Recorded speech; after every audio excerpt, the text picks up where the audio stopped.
I love the image reference being used here.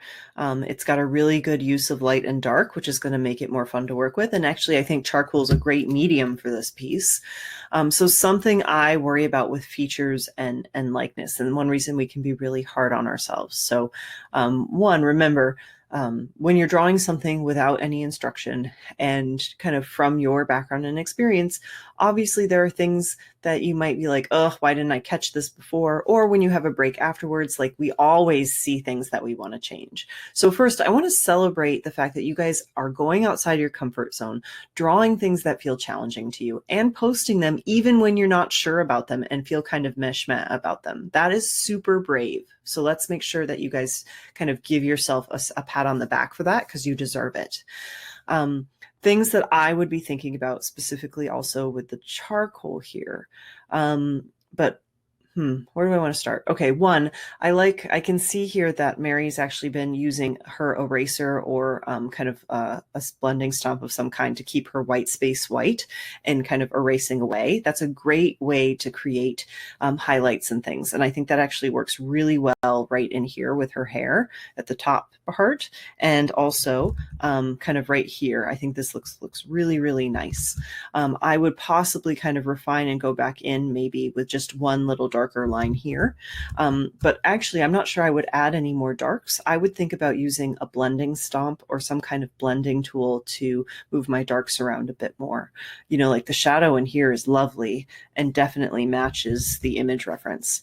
What we have here in terms of things that you can be looking at are measurement for facial relationships. And there are a couple ways I do this. One, I often treat the face like negative space. This is something you'll be learning, but I also look for shapes of lights and darks. So that has one very specific amount of light and dark, and then it immediately shifts. And you can look at the angle too. So you see the angle of that, and then we look at the angle here. Those angles should match up. So that means the shadows should come down a little bit more if they're going to match this one.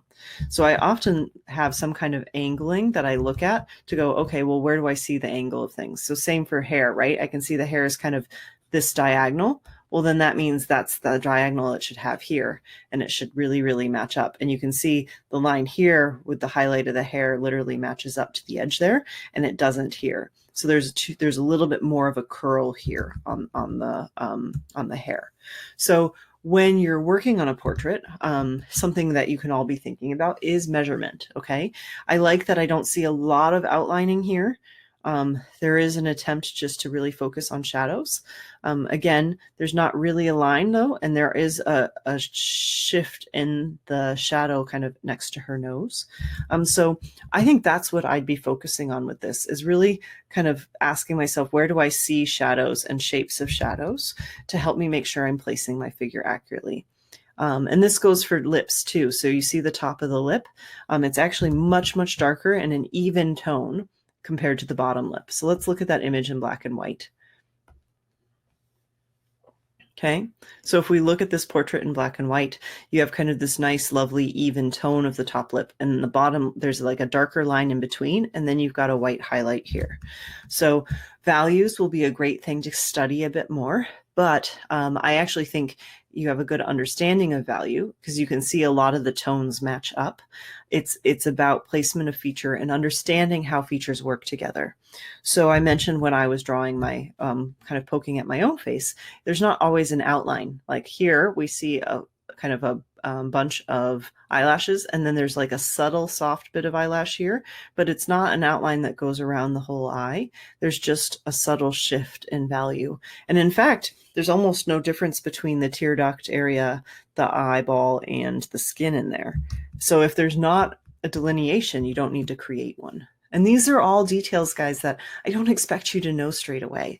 So sometimes getting feedback on pre-assessments can feel kind of uncomfortable or hard, but having this information, you can go, okay, well, I know if this is important to me and I really want to be able to capture this woman's likeness, these are things I would be looking at.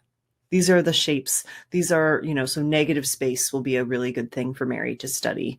A negative space, and then thinking about how to measure facial relationships and looking for diagonals, right? So here, this is the diagonal at the top of that eyebrow. Does this one match, or is it a little bit stronger? Okay, so we can use kind of a single line in our image reference or a ruler, or just lay our pencil down and go, what line and direction does that have? Well, am I creating that same line?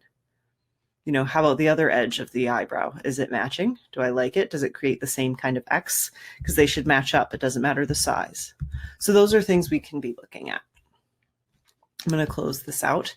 I really love seeing that you guys are using different kinds of drawing media. I really hope that you guys stick to using materials that you want to be using. I think this really has so many good things going on here, and it's really nice to see that removing and using kind of an eraser as a tool rather than a crutch in this.